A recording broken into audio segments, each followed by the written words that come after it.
So this is on the intersection of military history and stamp collecting. And one of the other things that I wanted to make sure that I was collecting this, that there was enough to collect. So I would have, something to go with, to run with. I didn't want it to be a very small area.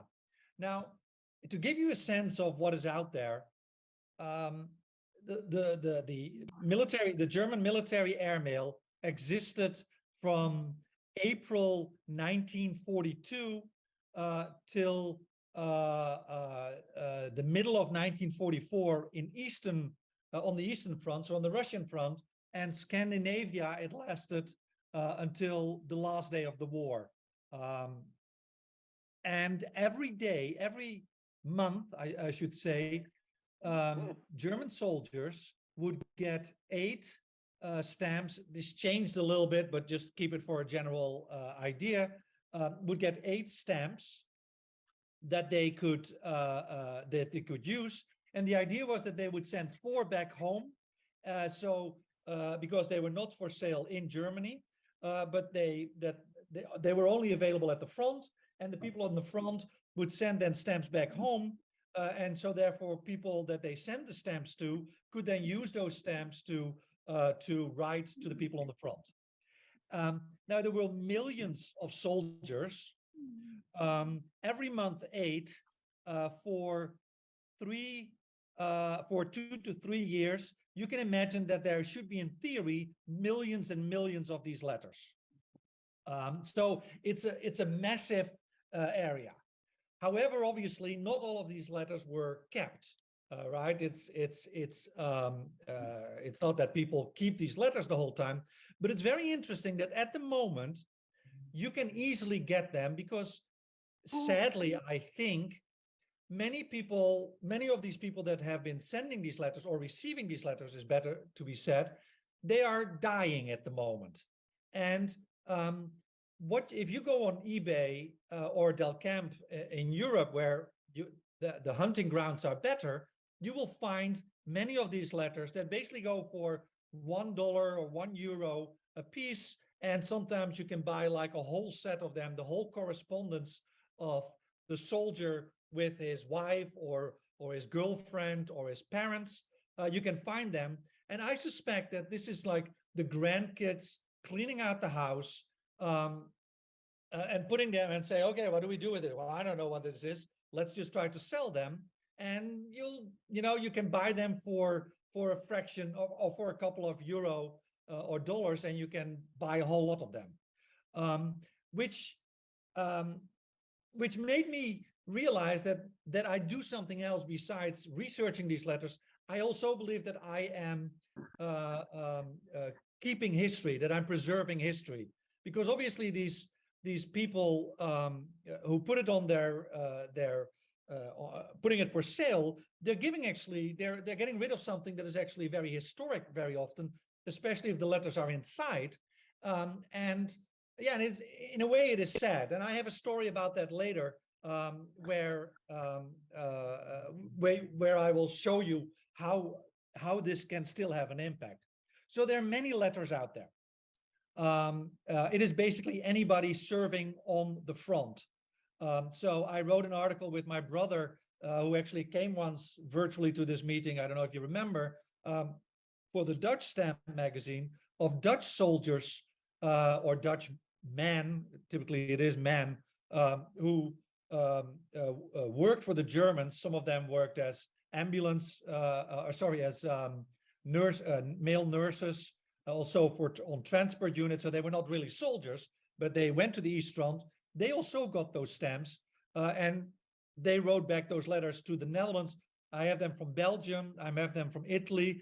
I have them from San Marino, which is, by the way, the most expensive piece in my collection, because there are only 6 known. There's one soldier from San Marino, which is a small country within Italy, completely surrounded by Italy. And you probably know San Marino stamps. And there was one soldier, and there's only 6 known letters from him writing back to his parents. So I have them all over. And getting back to the question about Hungary, I also have them from Hungarian soldiers, for example, Danish, Finnish, the whole thing. Anyway, so in principle, you also yes. raised an interesting question there inadvertently. How many are known from women? Yes, very good question. These are very rare because women only served in military hospitals that were away from the front lines. And so you have them, they're very uncommon because women were not allowed to serve on the front. I have one of a secretary who was part of the occupation army in Russia. But I think all in all, I have 3 or 4 letters from females, which in itself is very rare. Like I said, most of them are males who fought on the front. That's how it still was in the German army. But you have some females. Good question. Any other questions? How many letters in total do you have from this period? I have at the moment 2,800 letters. Oh boy. Yes. Good for you. I said to myself, I will stop at 2,000. Then I said, I will stop at 2,500. And I'm just keep on going. So, yeah, it is. I shouldn't say that too loud. My wife calls me already crazy. I have literally boxes full of them, all neatly organized, I might add. So you must be one of the leading collectors of this area in the world. Yes, I do believe that in terms of quantity and also in quality, I probably have one of the biggest collections. No, most of the letters were not censored. And the letters to the soldiers in the Netherlands, for example, or the Hungarian letters, those were censored typically. But to the German soldiers, it was thought that they would be smart enough by not saying things. Interestingly enough, if you read the letters, sometimes they write things that would never have gotten through censorship if they would have been censored. But having German soldier letters that are censored are very rare. I have only 1 or 2. They pick from time to time, they picked some out, but those are very scarce too. Is it expensive? You can go very expensive, but most of them, as you will see, they're very cheap. And now what is required? Well, one thing is you need to be able to read German. That is probably a limit to a lot of people. As you know, perhaps I am Dutch and I speak also German and I can read it, but that is something that is required. But not only that, the Germans did not use always Latin script. They use something that's called Zitterling, and those letters are completely different than what we are used to. This is Zitterling, and this is the alphabet in Zitterling. And as you can see, some of them are recognizable. The A, B, C, the D is already weird. Look at the E, how weird that is written here. You see it? It's basically 2 stripes next to each other. This is the H. The capital letters I find typically are even weirder. So this is how they would write their words, and all the letters would be connected. For example, look here at the H, what a mess that is. Or my favorite, the Z here. So this requires learning also a new alphabet in a way to decipher how to write these things. Now, it's interesting that the Nazis actually prohibited the use of Zitterling because they thought it wasn't modern enough and they wanted to go to Latin script. But you still have a lot of letters from older people who would write in that. So you have a mix sometimes of modern handwriting and this old German handwriting. I actually learned some of this in school. I was born in 1964, far after the Second World War. But I remember in elementary school, that we got some classes on learning from an old teacher who said we had to learn this. So I remember actually learning some of this, but I had long forgotten about it until I started collecting this. But you never know if something comes in handy again. Do you have any Schools ideas? from 1915 to 1941. And so there's some. Yeah, Yikes. Oh, my Oh, goodness. wow. I can Oh, actually- yes, I recognize this. I can actually read this by now fairly fluent. Wow. Oh, Wow. But that was something that I did not expect, to be frank. That was a complication that I didn't expect, but I worked my way through it. So it says here till 1941, like I said, the Nazis basically said, well, we shouldn't do this anymore. But you still come across it. The intersection was I was really in the beginning interested in the military history. So I could figure out where the unit, where the soldier was serving in was located. I thought it was fascinating to know where on the front they was. I have to be honest, my main focus has been changing over time because I find the human background becoming more and more interesting to see what happened with the people. Many of the telephone books, the address books are online now. You can find them. I'll show you that. And they, so you can find what they did, where they lived. You can find an awful lot of information online now about the people that wrote those letters. And to give you an example, if you indulge me, I wrote an article, and I always see if if you can find the people that you write about. And lo and behold, it was a small German village, and somebody with the last name was still living in that village. So, and I could find the email address of that person, and I wrote to him, and I said, hey, I got this letter. Are you perhaps a relative of this person? He says, yes, that is a letter between my father and my mother. I said, wow, that's amazing. He said, yeah, that is amazing. I said, can you tell me a little bit more about him? Hold on for 1 second, I'll show you.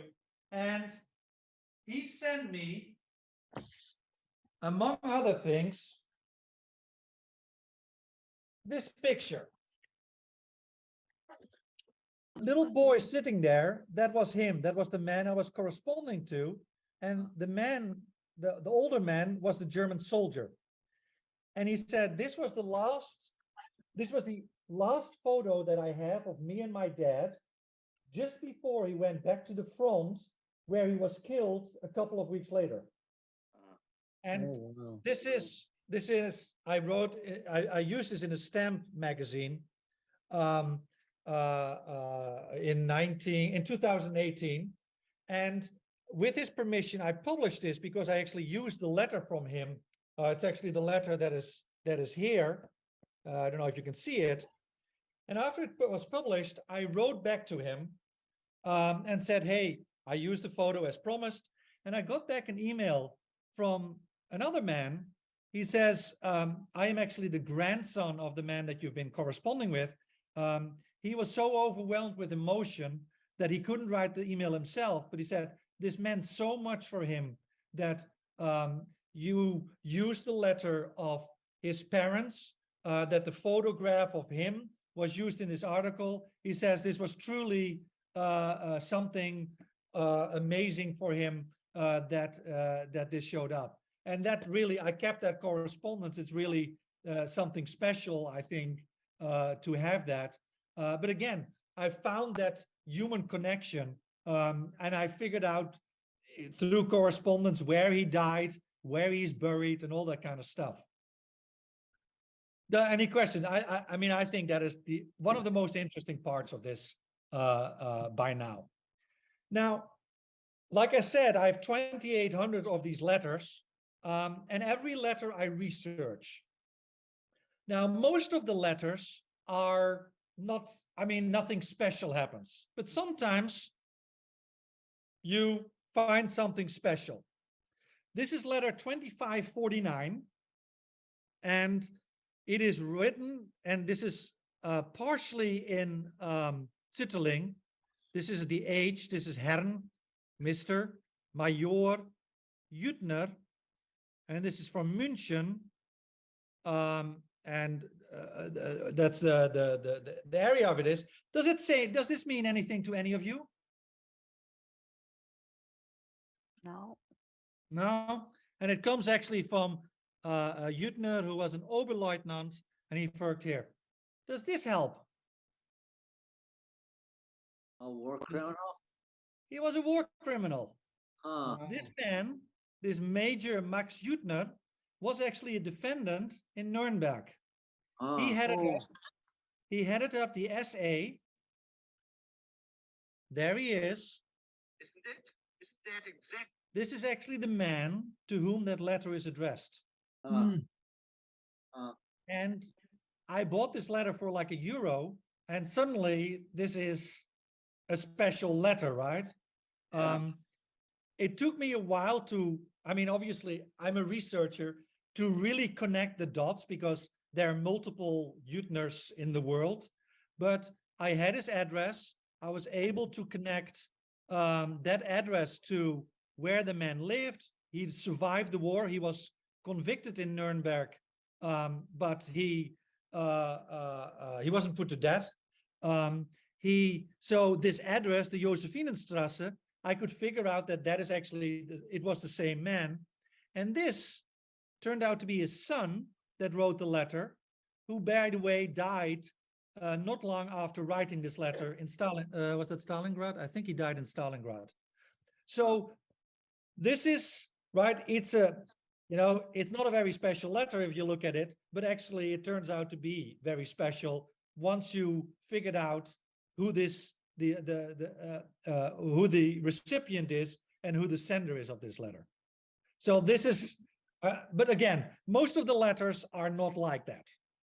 Now, what was I've done, Jüttner- Tom, yes, go what ahead. was Jüttner convicted of? And what was his sentence? Yes, I don't know, I don't remember the sentence, but you can look him up he's on Wikipedia, obviously. He was the head of the SA, so a paramilitary organization, not the SS, but the SA, which was basically a training organization for the army. And he was the head of it. Well, actually, we can look him up. Let me see. Jüttner. You see the Wikipedia page? Oh, yeah. The German Wikipedia page. This is him. And this is in German, so it's let's see. So it actually is this one in English? No, it's not in English. So that's it tells here about his son. Yeah, and he died on 21st of January 1943 in Stalingrad. So that's the man that's the letter was coming from him. He was 46. It doesn't. Oh, in 57, he was a witness in a process. So anyway, around that time he was free again, and he lived until 63, 1963.